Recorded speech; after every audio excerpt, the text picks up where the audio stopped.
함께 기도하겠습니다. 거룩하신 하나님 아버지, 지난 일주일 동안 하나님의 은혜로 모든 교우들을 잘 보여주셔서 무사히 주님의 날 안식일을 기쁨으로 맞이할 수 있도록 하여 주셔서 감사드립니다. 질병과 인종차별 문제로 어려운 이 사회에 서로 사랑하지 못하여 일어나는 문제들을 생각하며 우리가 남을 사랑하지 못한 죄를 생각하여 남을 위하지 못하고 사랑하지 못한 죄에 대하여 용서하여 주시기를 기도합니다. 이 시간에도 병상에서 죽어가는 환자들의 하나님의 자비를 구하고 어려운 사정에도 수고하는 의료진들에게 하나님의 보호하심과 치료제를 개발하는 연구진에게도 지혜와 힘을 주셔서 속히 치료제가 개발되어 많은 생명들을 구할 수 있도록 기도드립니다. 특별히 기도합기는 조국 대한민국을 위하여 기도합니다. 정치적, 군사적으로 적대시하여 위기 국면에 처한 위태한 시기에 남북 간의 문제들을 남북 유정자들의 마음과 정신을 하나님의 천사로 위기의 바람을 잡아주셔서 평화롭게 서로 상생하며 한민족의 변형이 있기를 기도드립니다. 오늘도 하나님의 종 박 목사님을 통하여 주신 하나님의 말씀을 성전에서 듣지 못하고 영상을 통하여 듣지만 속히 함께 성전에 모여 기쁨으로 말씀을 듣고 성도들과 기쁨을 나누는 시간이 빨리 올 수 있도록 합심 기도드립니다. 성령께서 목사님을 축복하시고 저희에게도 한결같은 은혜의 말씀이 되어 이 어려운 시기를 영적으로 육적으로 건강하게 지내며 하나님께 더 의지하는 믿음의 삶이 될 수 있도록 하여 주시기를 우리를 그 죄에서 구원하신 예수님의 이름으로 기도합니다.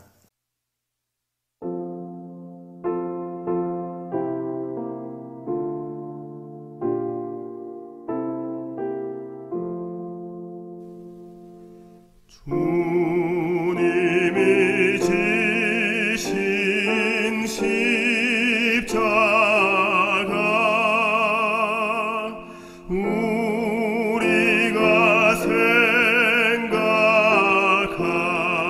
때에 세상에 속한 욕심은 헛된 줄 알고 버리네. 죽으신 구주 밖에는 자랑을 말게 하소서. 보혈의 공로 입어서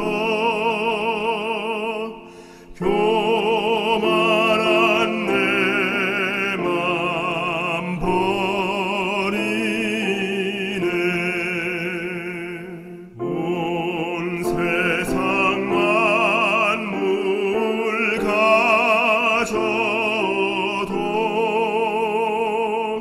주은혜 다 못 갚겠네.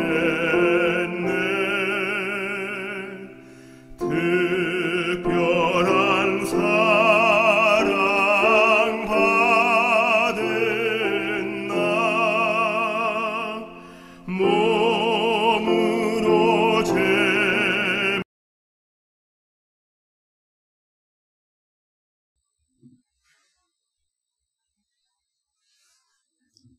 어려운 중앙교회 성도 여러분, 한 주일 동안 건강히 잘 지내셨습니까?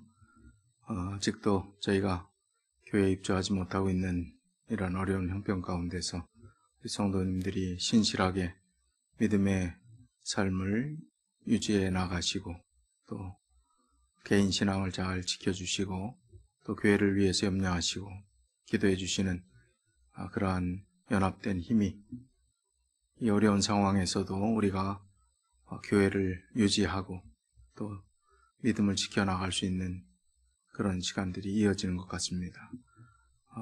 오늘부터 저희 교회가 소속되어 있는 멀티노마 카운티가 이제 1단계 리오프닝 단계에 들어갔습니다. 그래서 식당 안에 들어가서 식사할 수 있고 25명 미만의 그룹들이 모여서 교회도 마찬가지입니다. 같이 모임을 가질 수 있는 상황이 되었습니다. 이제 조금 뒤면 저희가 잘 감염자가 더 확실하게 늘어나지 않으면 이제 교회가 오픈될 날이 그렇게 머지않은 때에 오리라고 생각을 합니다.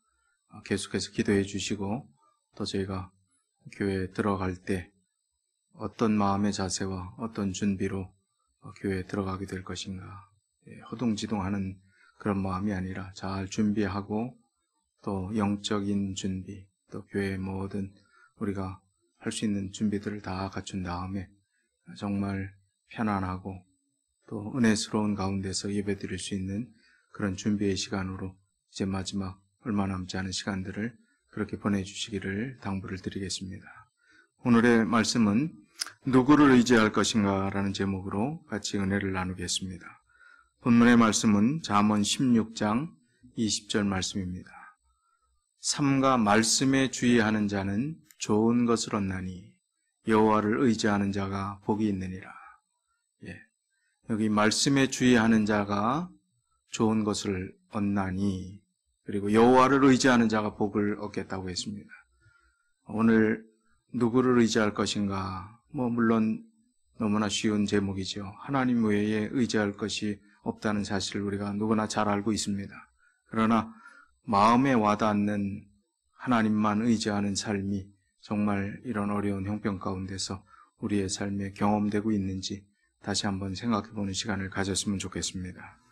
코로나 바이러스 19 사태가 저희가 3월 이제 교회 입당, 특별히 재건축 감사 예배를 드리려고 하는 그 시점에서 예배를 드리지 못하고 벌써 3개월이 지났습니다. 이런 어려운 일이 지나고 나서 저는 개인적으로 참 이 코로나 사태도 그렇지만은 굉장한 무기력감을 느꼈습니다. 아무것도 할 수 없다는 그 사실, 그리고 뭘 해보려고 해도 그것이 어떤 의미가 있을까, 지금 상황에서 무슨 도움이 될까, 여러 가지 혼란스러운 생각 속에서 꽤 많은 스트레스를 가지고 지내왔습니다. 이렇게 해볼 수도 없고 저렇게 해볼 수도 없고 잠잠히 가만히 있는 것 자체도 너무 답답하고 또 갇혀 지내는 것 자체도 너무 힘들고 꽤 힘든 시간들을 보냈습니다. 그리고 마음 쓸 일도 좀 몇 가지 생기고 하다 보니까 이 스트레스가 많으니까 꽤 이 코로나 상황들을 이겨나가는 것 참 어려운 그런 시간들을 보내왔습니다.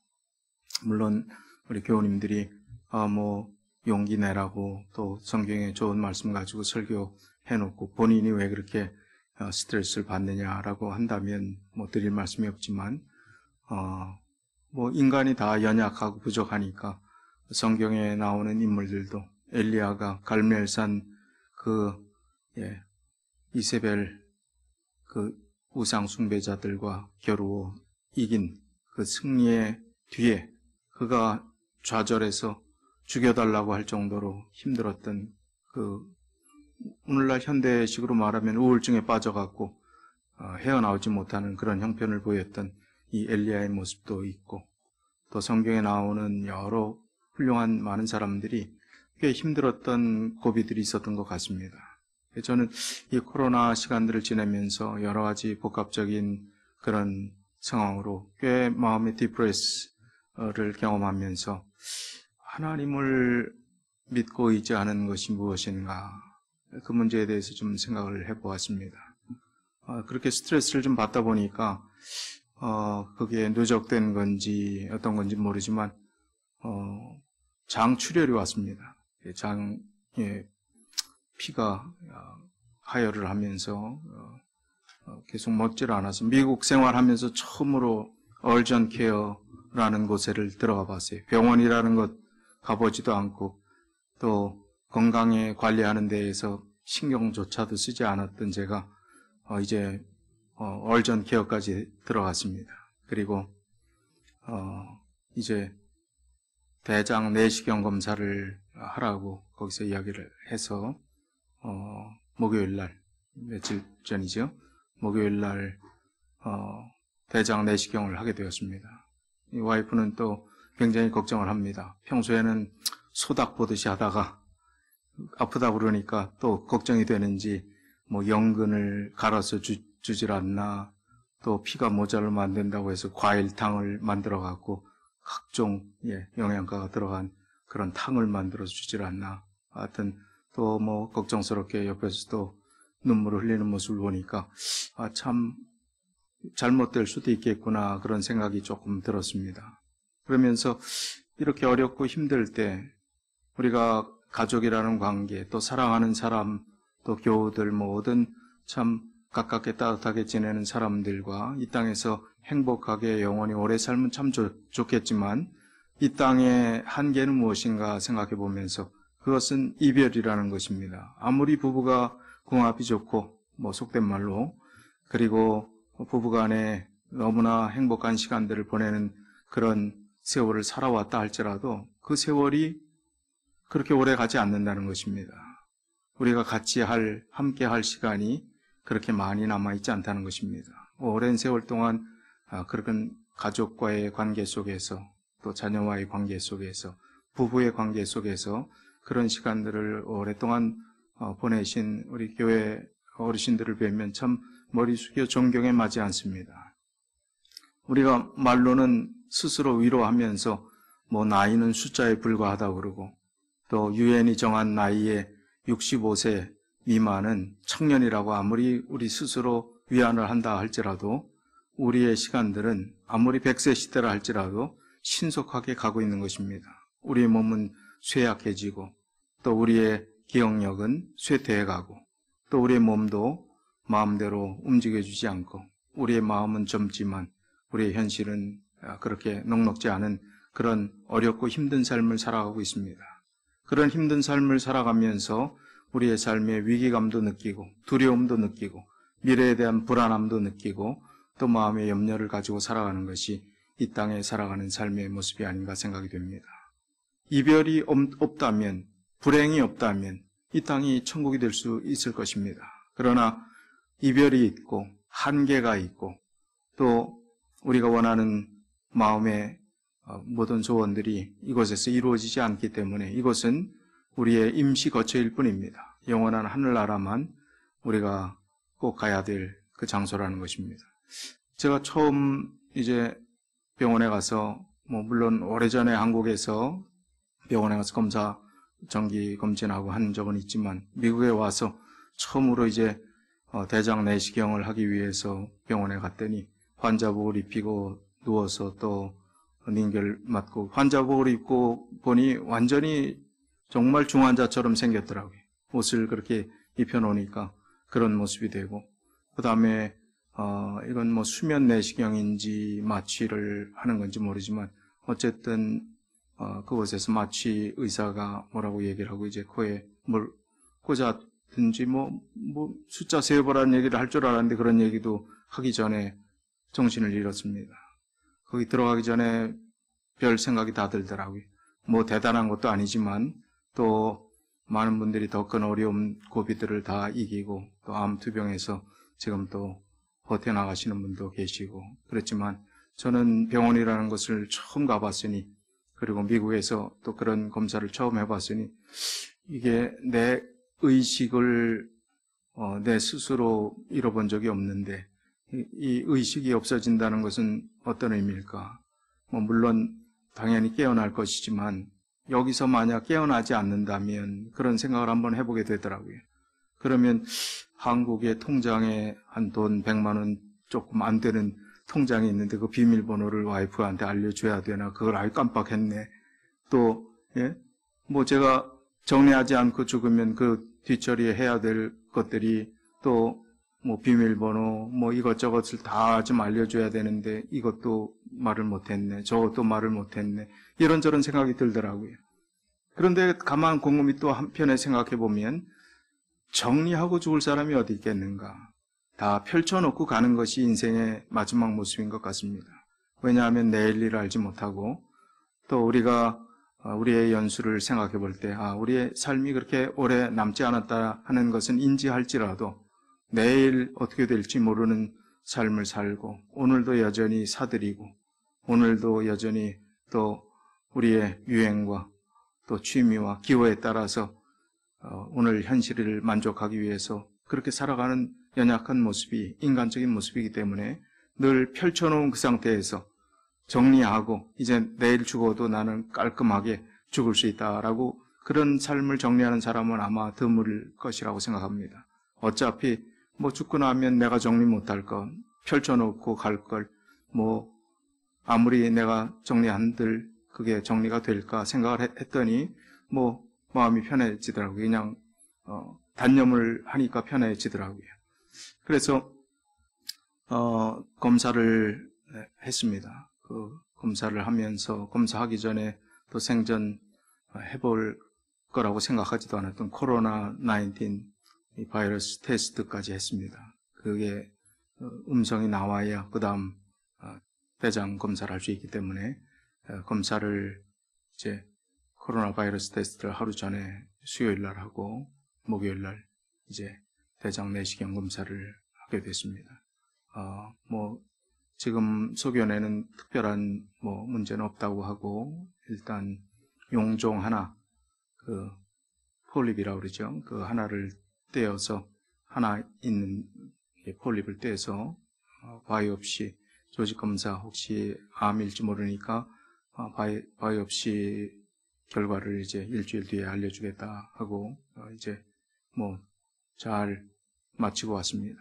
이런저런 생각들을 하면서 마음속에 드는 교훈은 목사라는 직업이 교우들에게 용기를 주고 위로해주고 또 좋은 방향을 제시하고 또 영적인 어떤 가이드를 해주는 역할들을 하는 것인데 내가 지금까지 했던 교우들에게 드렸던 위로는 정말 진심으로 그 심정과 그 마음을 알고 그 아픔을 알고 드렸던 위로였던가 아니면 그냥 직업적인 또 늘 아는 성경절들 그저 읊어드리고 기도해드리고 직업적인 개념에서 그렇게 해왔던 것이 아닌가 생각을 하면서 참 하나님께로부터 오는 위로 외에는 인간이 드릴 수 있는 또 인간이 할 수 있는 위로는 제한적이고 한계가 있구나 하는 생각들을 해봤습니다. 그리고 늘 생각하는 것은 오늘날 기독교회가 왜 이렇게 약화가 되었는가. 특별히 많은 개신교회는 목사 의존도가 너무나 높습니다. 그래서 마치 목사가 하나님의 대리자인 것처럼 홀로 서는 신앙, 또 자기가 스스로 지키는 믿음, 자기가 성경을 통해서 연구하고 깨닫고 하나님과 밀접한 개인적 교제를 통해서 기도하면서 하나님과 만나는 경험들을 하는 그런 신앙생활보다는 그저 의존형 신앙을 하는 현대 기독교인들이 꽤 많이 있다는 것입니다. 물론 그렇지 않고 개인적으로 더 신실하게 열심히 하는 분들도 있지만 그렇지 않다는 것입니다. 예를 들면 교회에 이제 목사가 뭐 신방이라고 그러죠. 방문을 해서 기도 받는다라는 표현들을 굉장히 많이 씁니다. 축복 기도, 더군다나 그 앞에 축복 기도를 받는다.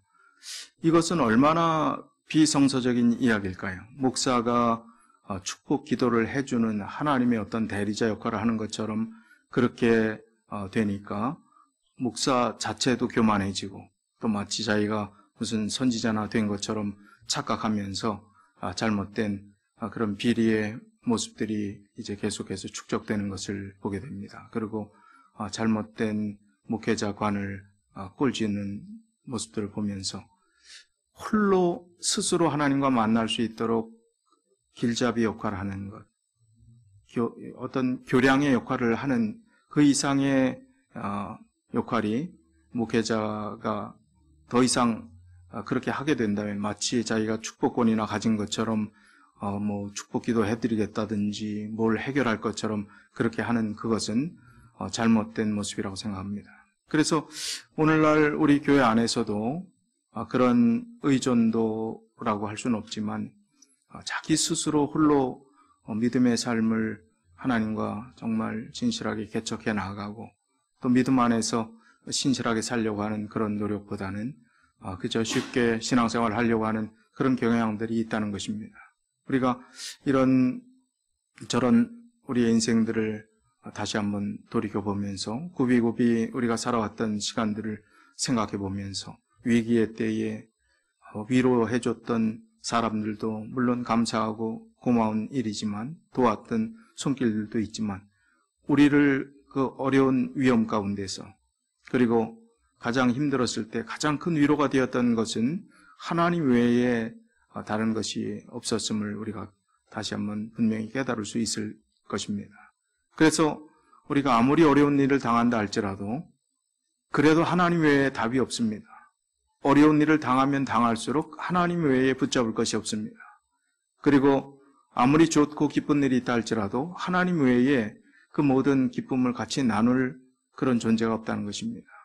왜냐하면 우리 가족 사랑하는 사람들도 그런 기쁜 일, 슬픈 일, 어려운 일 같이 위로하고 또 행복하게 지내는 그런 시간들이 이 땅에서 영원하지 않기 때문입니다. 하늘나라에 가서 하늘 가족으로 지내게 된다면 영원한 시간이 이어지겠지만 이 땅에서는 그렇지 않다는 것입니다. 그래서 우리가 이 땅에 살아가면서 오늘 설교의 제목처럼 누구를 의지할 것인가? 하나님을 당연히 의지한다는 그냥 피상적이고 뻔한 답을 우리가 쉽게 하는 것이 아니라 정말 진심으로 우리의 가슴에 손을 얹고 내가 정말 하나님을 의지하고 살아왔던가? 그리고 그렇게 의지하는가? 나의 삶의 중심은 하나님께 있는가? 그 질문들을 같이 나누어 봤으면 좋겠다는 생각이 들었습니다. 사람보다 하나님을 의지하는 것이 분명한 해답입니다. 그리고 우리가 살 길입니다. 시편 146편 3절에 방백들을 의지하지 말며 도울 힘이 없는 인생도 의지하지 말지니. 사람을 의지하지 말라는 것입니다. 방백들, 국가의 높은 자리에 있는 그런 사람들, 전문가들, 어떤 상담가들, 물론 어느 정도 도움될 수 있겠지만 중요한 것은 하나님을 의지하는 것입니다. 도울 힘이 없는 인생을 의지하지 말라는 것입니다. 한계가 있기 때문에 그 말씀을 하시는 것입니다. 이사야 2장 22절에 너희는 인생을 의지하지 말라. 그의 호흡은 코에 있나니 수에 칠 가치가 어디 있느냐. 우리가 한 호흡뿐이라는 것입니다. 인간이 태어나서 그저 한숨 쉬다가 그 호흡이 코끝 정도밖에 되지 않는 그 호흡을 살다가 끝날 삶이 우리의 인생이라는 것입니다. 수에 칠 가치가 없다는 게 계수할 그리고 숫자로 칠 가치도 없는 그런 짧은 연약한 인생이 인간의 삶이라는 것입니다. 그래서 우리 인생을 의지하지 말라는 분명한 말씀을 이사야 선지자도 그렇게 했습니다. 시편 28편 7절에도 여호와는 나의 힘과 나의 방패시니 내 마음이 저를 의지하며 도움을 얻었도다. 그러므로 내 마음이 크게 기뻐하며 내 노래로 저를 찬송하리로다. 하나님을 의지할 때 참된 도움이 옴을 시편 기자는 여러 곳에 의지라는 단어가 시편에 굉장히 많이 나오는 것을 발견하게 되었습니다. 시편에 하나님을 의지한다. 다른 어떤 구약의 의지라는 그 단어가 별로 나오질 않습니다. 그런데 시편에는 굉장히 많이 하나님을 의지할 때 힘이 있고 거기에 답이 있고 피난처가 되고 하나님이 우리의 도움이 되신다는 말씀을 많이 설명해 놓았습니다. 시편 37편 5절 6절에도 너희 길을 여호와께 맡기라. 저를 의지하면 저가 이루시고 내 의를 빛같이 나타내시며 내 공의를 정오의 빛같이 하시리로다. 여기 우리가 잘 들어보신 말씀이지요. 너희 길을 여호와께 맡기라. 저를 의지하면 하나님께 맡기면 하나님께서 이루시고 내 의를 빛같이 나타내시며 내 공의를 정오의 빛같이 하시리로다 라고 말씀해 주셨습니다. 하나님께 맡기는 그 경험이 얼마나 중요한 것인가. 맡길 때와 맡기지 않을 때, 하나님을 의지할 때와 의지하지 않을 때의 모든 교훈들은 구약의 특별히 역대 왕들의 모습을 통해서 보면 유대 나라의 왕, 또 이스라엘 왕의 나라의 왕, 분열 왕국 시절에 그 왕들의 삶을 살펴보면 물론 북방 이스라엘은 하나님을 섬기는 왕은 단 한 명도 없었습니다. 그러나 유대 나라의 왕들은 하나님을 섬기는 왕이 있었고 우상 숭배에 빠진 왕들이 있었습니다. 그때 우상 숭배에 빠진 왕들이 어떤 결과들을 가져왔는지 또 어떤 일들을 겪었는지 하나님을 신실하게 섬기고 또 하나님 안에서 살았던 사람은 어떤 또 은혜와 축복들을 얻었는지는 극명하게 그 결론들이 달라지는 것을 보게 됩니다. 그런데 좀 특이한 케이스가 나옵니다. 아사라는 왕의 이야기들을 좀 같이 나누려고 합니다. 역대하 14장부터 16장까지 이 아사 왕에 대한 이야기가 나옵니다. 우리가 다 아시는 대로 이스라엘의 이 왕의 계보를 살펴보면 통일 이스라엘이 있었지요. 초대 왕이 사울이고 두 번째 왕이 다윗입니다. 다윗의 아들 솔로몬까지는 통일된 한 나라였습니다. 그런데 솔로몬의 아들 르호보암과 또 구테타를 일으킨 여로보암이라고 하는 어떤 신하가 이스라엘의 10지파를 데리고 나갔습니다. 그래서 이제 북방 이스라엘이라는 나라를 사마리아의 수도를 정하고 그렇게 건설하여 같은 형제 또 어떤 면에서는 친족들 같은 가족들과 같은 그런 이 12지파의 형제 가족들이 그 시족들이 이제 원수가 된 것입니다. 그래서 유다 지파는 어떤 면에서 굉장히 약하게 시작됐습니다. 유대와 베냐민 지파 두 지파밖에 없었습니다. 연약하게 시작되었지만 그러나 하나님께서 하나님을 섬기는 이 유대 나라를 면면히 이어오게 하시고 또 하나님의 역사 속에 두셨음을 보게 됩니다. 이 아사 왕은 바로 이제 분열 왕국 이후에 르호보암 왕국이 분열 왕국의 초대 왕이라고 할 수 있습니다. 르호보암의 고담 위를 이은 사람이 아비야입니다. 이 아비야의 아들 아사입니다. 분열 왕국의 세 번째 왕이 이 아사가 되는 것입니다. 아사 왕 다음에는 선한 왕, 성경에서 우리가 이름 많이 들어봤던 여호사밧이 그 다음 왕이 되는 것이죠. 이 아사 왕은 41년 동안 통치했습니다.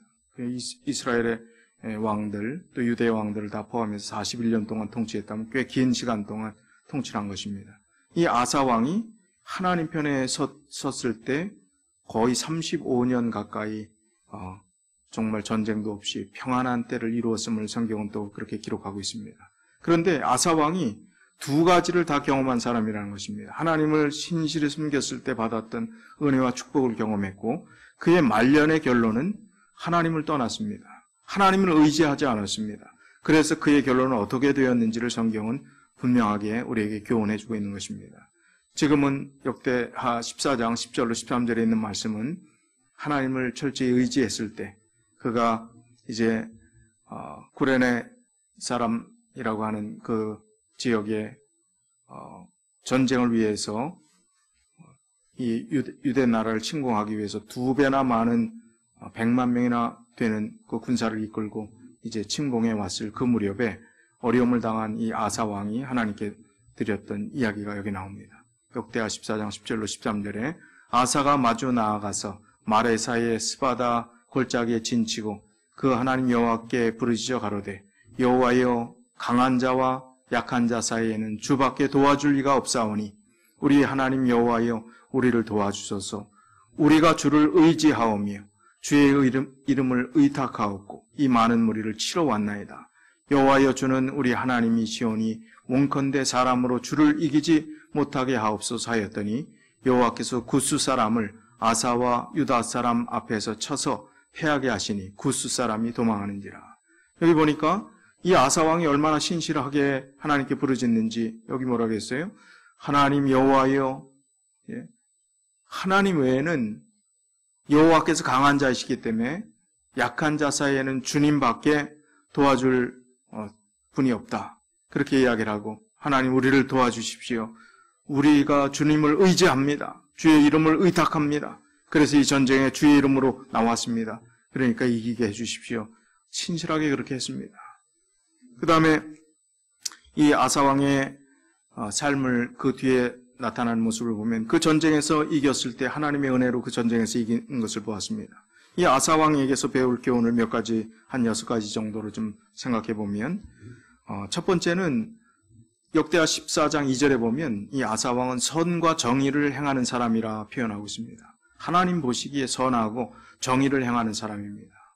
두 번째는 우상 숭배를 철폐했습니다.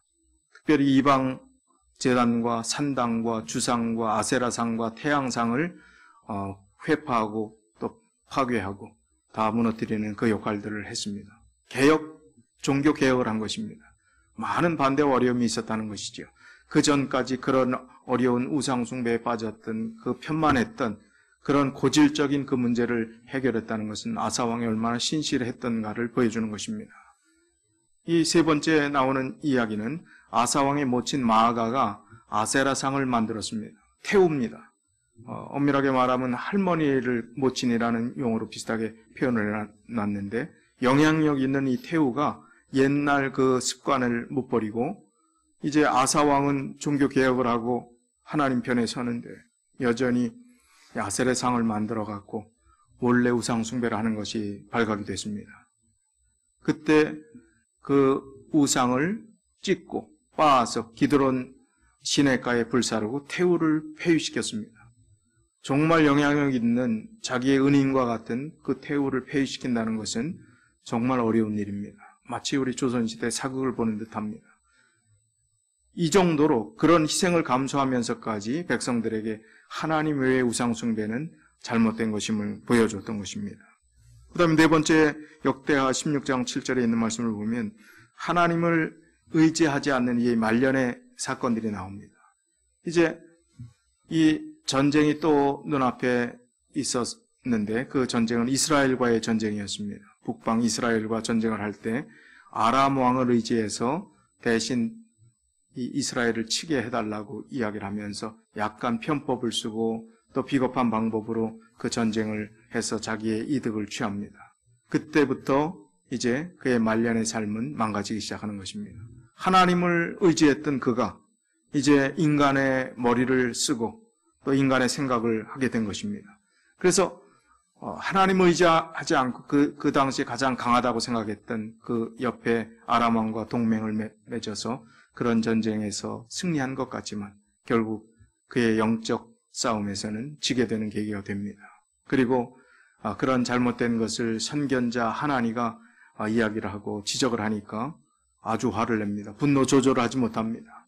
그래서 선견자 하나니를 감옥에 가두고 또 백성들을 학대하는 일들이 역대하 16장 10절에 시작됩니다. 그렇게 선하고 하나님을 의지했던 이 왕이 하나님 없이 인간을 의지하게 되고 힘을 의지하게 되고 명예와 또 이익과 재물과 그 외에 다른 것들을 탐하게 되니까 그의 눈이 시야가 그의 관점이 하나님으로부터 멀어져 가게 되니까 이제 그런 정말 정반대되는 결론을 맺게 되는 것입니다.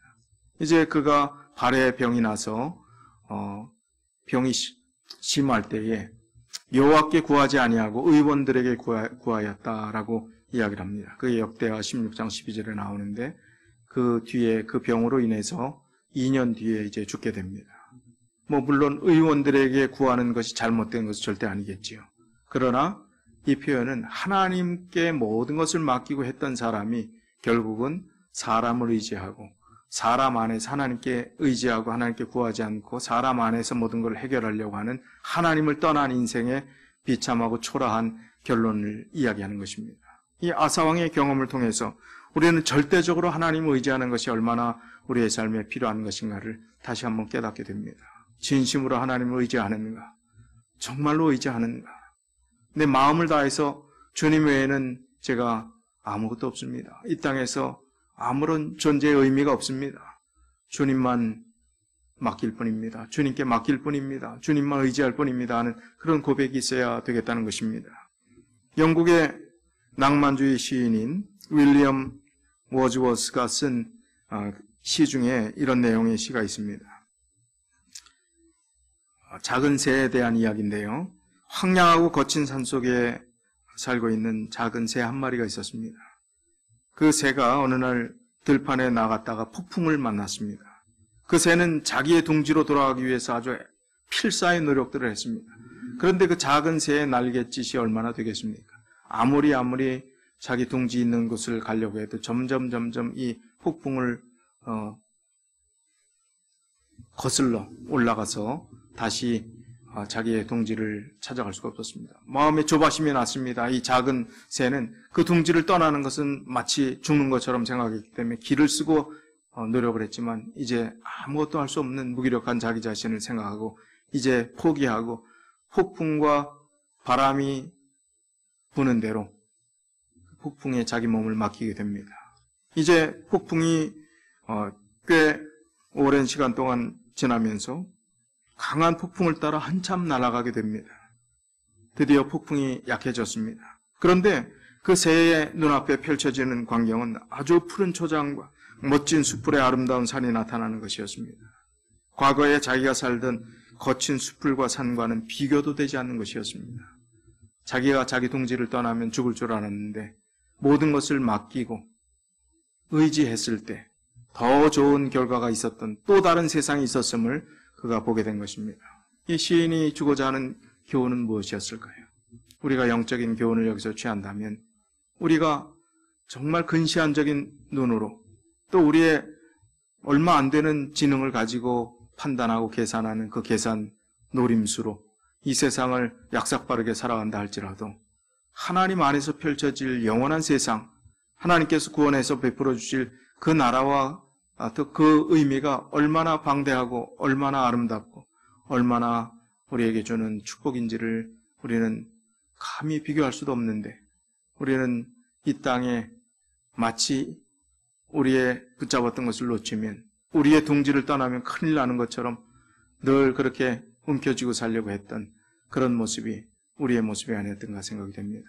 하나님께 맡길 때 더 나은 세계가 또 지금 고민했던 모든 문제가 풀리는 정말 태양이 비치는 정말 새로운 세계가 펼쳐지는 그런 경험을 영적으로도 우리가 하나님을 의지할 때 할 수 있음을 이 시를 통해서 교훈을 얻게 됩니다. 우리는 행위가 아닌 믿음에 의지해야 합니다. 사람을 즐겁게 하고 사람에게 보이려고 하는 일이 아니라 하나님을 기쁘게 하는 일, 본심으로 진심으로 하나님을 섬기고 하나님을 의지하는 그 일이 필요하다는 것입니다. 여기 로마서에 있는 말씀을 보면 로마서 9장 30절로 33절에는 우리가 행위로 하는 것이 아니라 믿음으로 하는 것이 중요함을 이렇게 강조를 합니다. 여기 있는 내용들을 보면 이스라엘 백성들은 하나님 안에서 철저하게 믿음으로 자기들은 산다고 착각을 했지만 율법에 갇혀 있었고 그 율법에 정말 참 정신인 예수 그리스도를 만나지 못했고 또 하나님께 드리는 진정한 마음의 진심을 하나님께 헌신하지 못했으므로 그들은 실패자가 되었습니다. 오히려 하나님을 철저하게 잘 믿는 사람들 같았지만 실패자가 되었습니다. 왜냐하면 행위가 아닌 믿음에 의지하라는 그 문제에 있어서 실패했기 때문에 결과는 그렇게 달라진 것입니다. 로마서 9장 30절로 33절에 이렇게 설명합니다. 그런즉 우리가 무슨 말 하리요?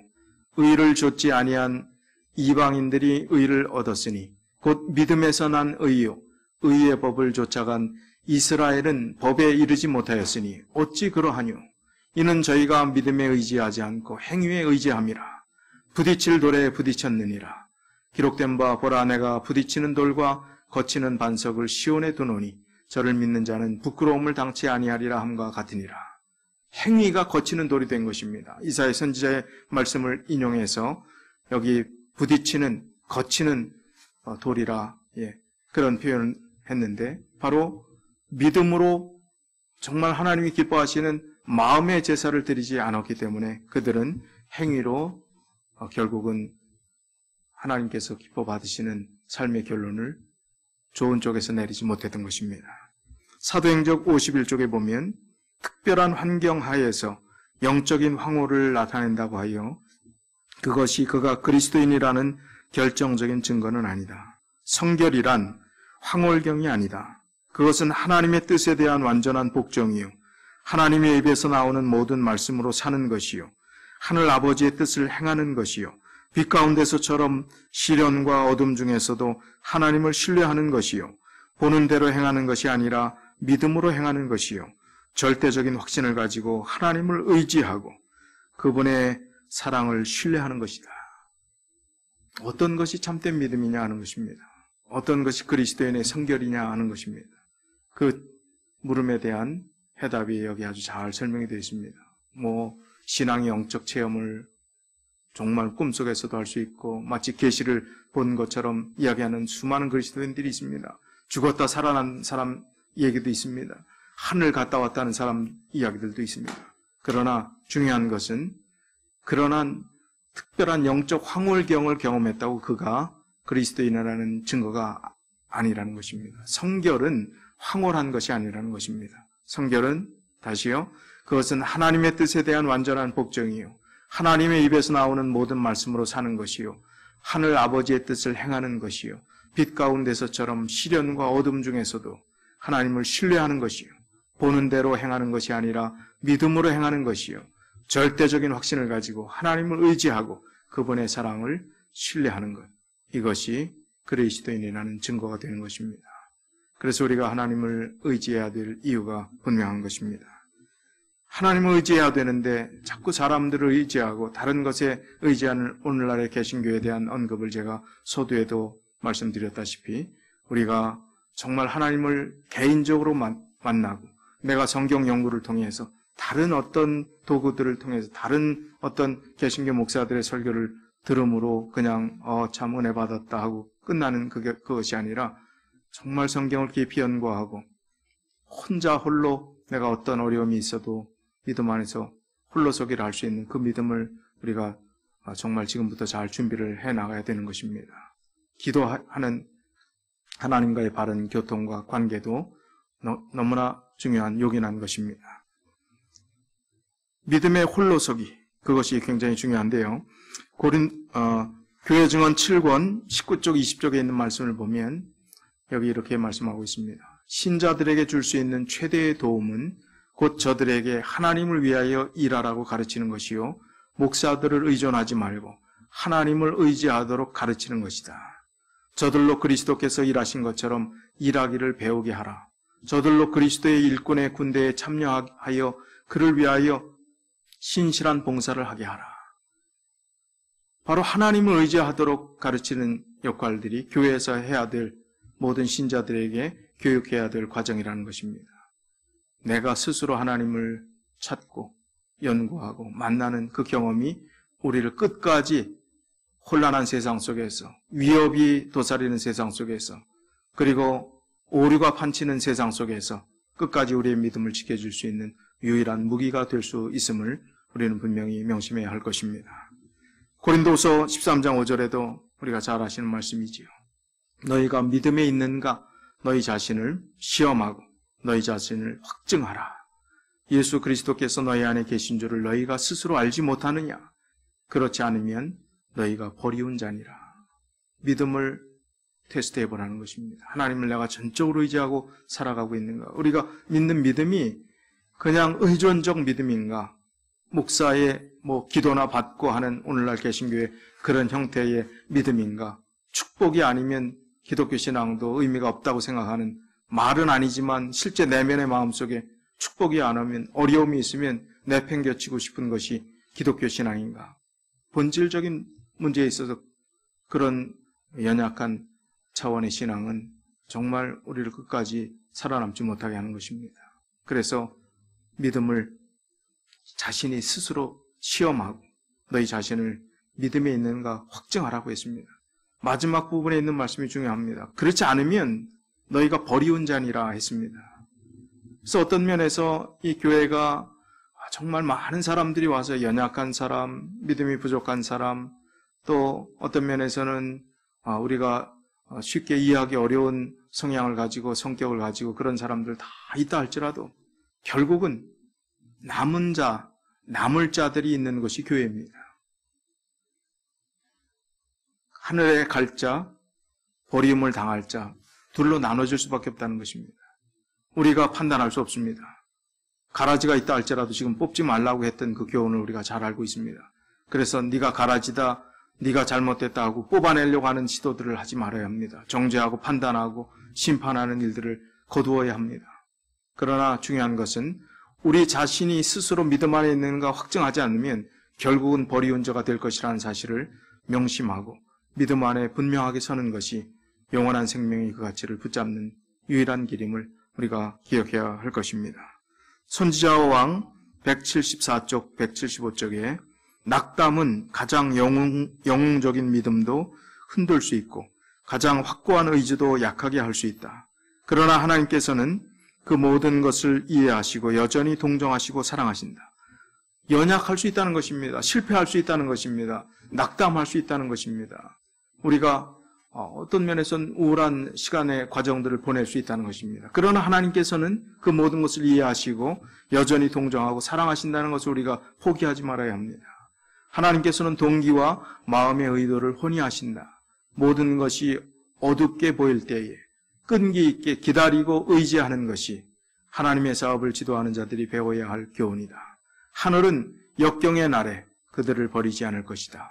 표면상으로는 무력한 것 같으나 자신의 무가치함을 느끼고 전적으로 하나님을 의지하는 영혼만큼 참으로 강한 것은 없다.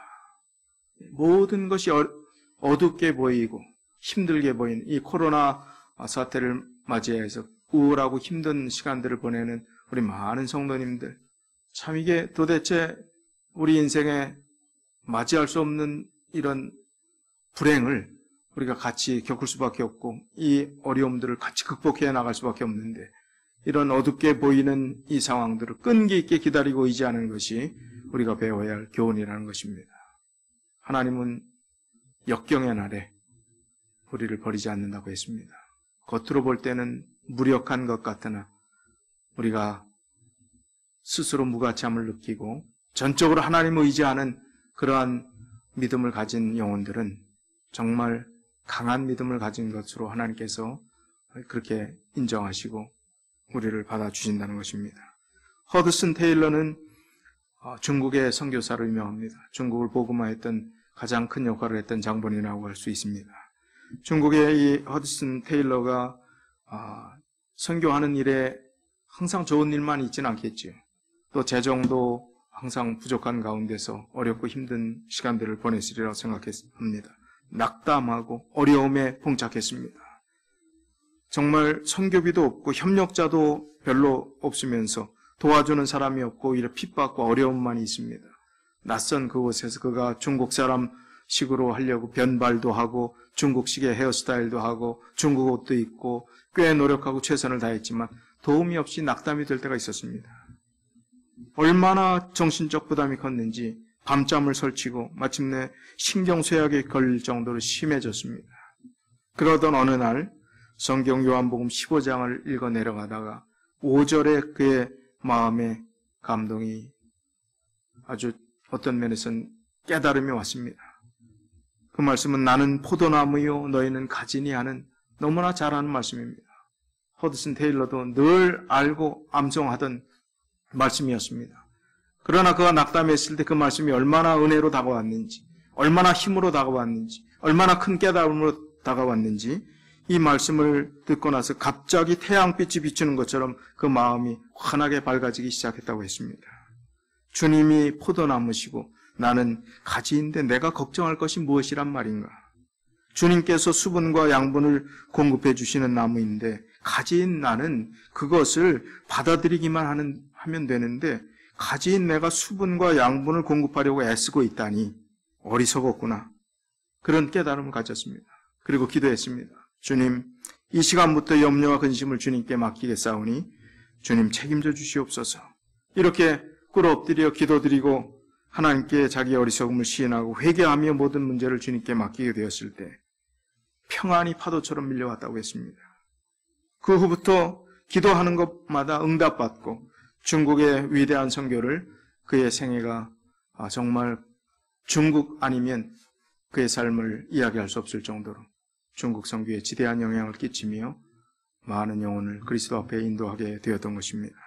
예수님을 믿는 우리는 예수 그리스도를 개인의 구주로 모셔드리고 하나님을 의지한 이상 우리의 삶의 현장에서 다가오는 모든 문제를 전적으로 다 하나님께 맡기는 그런 훈련을 해야 하겠습니다.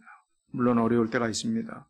또 좀 우리의 마음이 다운될 때가 있습니다. 여러 가지 인간관계, 여러 가지 삶의 고달픔, 또 어려움들, 생각지 못했던 경제적인 문제, 수많은 그야말로 5만 가지 문제를 통해서 그런 어려움들을 겪을 수 있다는 것입니다. 그러나 모든 것은 어려움까지, 좋은 것만이 아니라 모든 어려움까지 다 하나님께 맡기고, 나는 가지인데 무슨 수분과 영양분을 걱정하고 살아왔는가, 그런 마음을 가지고 살 때 허드슨 테일러의 경험이 우리 안에 정말 파도처럼 평안이 밀려오는 그 경험을 했으면 좋겠습니다. 이 허드슨 테일러가 비전 선언문, 그의 선교 사역의 비전 선언문을 9가지로 이야기를 했는데, 그 중에 오늘 해당되는 첫째, 믿음에 대한 이야기를 하겠습니다. 이 9가지는 믿음, 희생, 하나님의 주권, 선교, 하나님의 인도, 고난, 거룩한 생활, 성도의 삶, 리더십에 대해서 비전 선언문을 하고 그 밑에 설명을 달고, 자기가 그렇게 선교사로서 그 비전에 따라서 활동하고 생애하겠다 결심했던 내용입니다. 그 중에 첫 번째, 믿음에 대한 이야기입니다. 하나님을 의지하라. 하나님의 일을 하나님의 방법대로 행하면 하나님이 공급하심이 결코 끊이지 않을 것이다.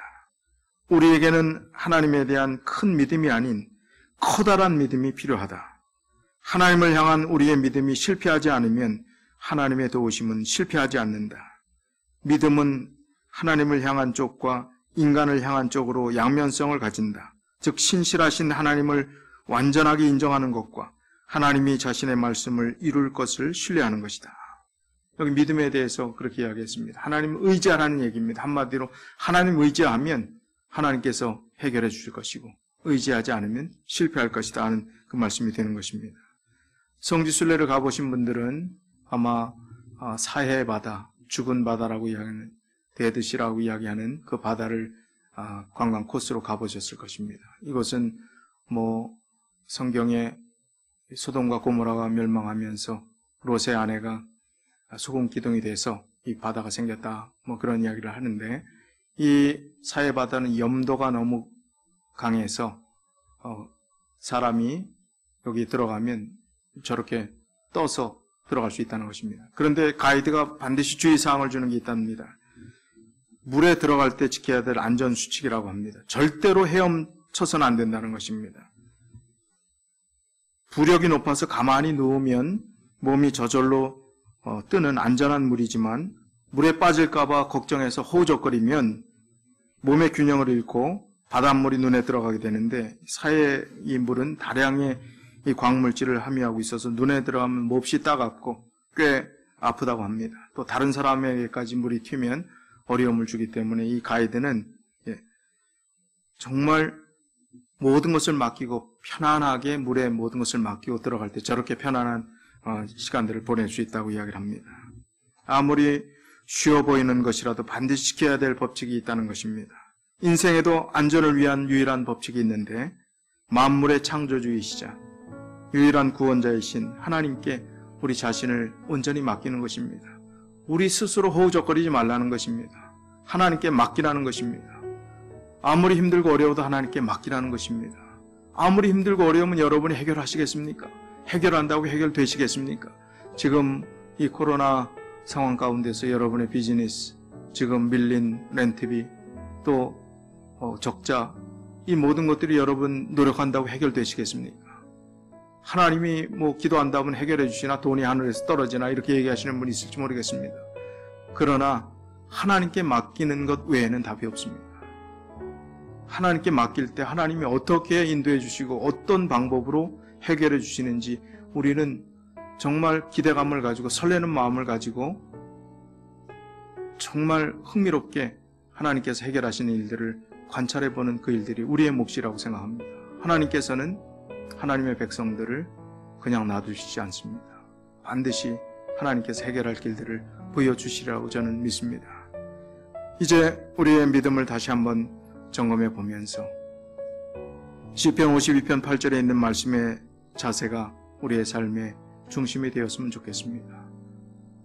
오직 나는 하나님의 집에 있는 푸른 감람나무 같으며 하나님의 인자하심을 영영히 의지하리로다.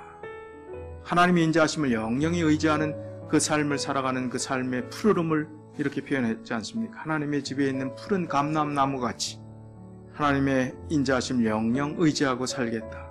얼마나 평안하고 또 얼마나 희망적인 말씀입니까? 시편 18편 1절 2절에도 비슷한 말씀이 있습니다. 나의 힘이 되신 여호와여, 내가 주를 사랑하나이다. 여호와는 나의 반석이시요 나의 요새시요 나를 건지시는 자시요 나의 하나님이시요 나의 피할 바위시요 나의 방패시요 나의 구원의 뿌리시요 나의 산성이시로다. 하나님 외에 답이 없습니다. 하나님을 의지하고 나가는 그 삶이 우리의 삶의 가장 중요한 결론이 되어야 하겠습니다. 우리 오레곤 종합교회 성도 여러분들, 어렵고 힘든 시간들을 이제 여기까지 인내하면서 오셨습니다. 이제 조금 더 참고 인내하시면서 바로 하나님의 푸르른 감람나무같이 그런 아름답고 희망적인 그날이 오는 그 시간까지 믿음 안에서 우리의 믿음을 잘 붙잡고 하나님을 굳세게 의지하면서 끝까지 믿음으로 승리하는 우리 모든 믿음의 가족들이 다 되시길 바라면서 말씀을 줄이겠습니다. 기도하겠습니다. 사랑의 아버지 하나님, 이렇게 어렵고 힘든 시대에, 믿을 것이 없는 불신의 시대에 우리가 하나님을 의지할 수 있는 믿음의 사람으로, 하나님의 백성으로 그리스도인이라는 이름을 가지고 이렇게 살 수 있는 은혜와 특권을 허락해 주셔사오니 감사를 드립니다. 주님, 우리가 우리의 당면한 현실을 바라보면서 그리스도인이 아닌 것처럼 살았습니다. 때로는 그리스도인이라는 이름을 잊어버리고 살았습니다. 그러나 아무리 어렵고 힘든 일이 있다 할지라도, 아무리 풀리지 않는 일이 있다 할지라도, 아무리 슬픈 일이 있다 할지라도 하나님 외에는 답이 없음을 저희가 또 깨닫습니다. 그래서 또 하나님 앞으로 갑니다. 우리 스스로 할 수 없기에 하나님을 의지합니다. 주님, 저희를 받아주셔서 버리지 않는다고 약속해 주신 그 약속 때문에 다시 한번 용기 잃지 않고 끝까지 주님 놓지 않고 믿음의 그 참 어렵고 힘든 경주를 끝까지 완주할 수 있도록 주님께서 저희의 마음에 은혜를 허락해 주시고 붙잡아 주시고 용기를 더하여 주시옵소서. 그래서 먼 훗날 이제 우리의 과거의 모든 어려운 길들을 되돌아보며 하나님을 의지했을 때 얻어진 삶의 큰 행복을 우리 서로 나누는 그러한 아름다운 시간들이 빨리 올 수 있도록 축복해 주시옵소서. 주님, 건강에 어려움 당하는 모든 성도들에게 은혜를 베푸시고 특별히 하나님의 위로가 필요한 성도들에게 인간의 위로가 아닌 하나님의 놀라운 위로가, 은혜가 심령마다 가슴마다 전달되어 하나님 굳게 의지하고 다시 용기 있게 일어날 수 있도록 축복하여 주시옵소서. 이 어려운 모든 사태가 언제 해결될지 저희는 알 길이 없사오나 하나님께서 이 일들을 통해서 우리에게 주시고자 하는 분명한 영적 교훈들만은 놓치지 않는 믿음의 지혜자로 저희들이 살아가게 주께서 함께해 주시옵소서. 경제적으로 힘든 모든 일들 하나님께 맡길 때 하나님께서 어떻게 해결해 주시는지, 하나님을 의지하는 사람들의 축복이 어떤 것인지 저희 성도들의 생업과 삶을 통해서 보여주시고 확증시켜 주시옵소서. 한 주일 동안 이 힘들고 요란한 세상 속에 또 살 때 다시 한번 하나님 의지하는 삶의 훈련을 통해서 더 큰 기쁨과 평강이 파도처럼 우리 마음속에 밀려오는 복된 축복의 한 주간이 되도록 인도해 주시옵기를 예수 그리스도 이름으로 간절히 기도드리옵나이다. 아멘. 감사합니다. 우리 성도 여러분, 어렵고 힘든 시간이지만 한 주일 동안 또 믿음 안에서 힘차게 주님 바라보고 주님 의지하고 승리하시는 귀한 삶이 되시기를 간절히 바라겠습니다. 감사합니다.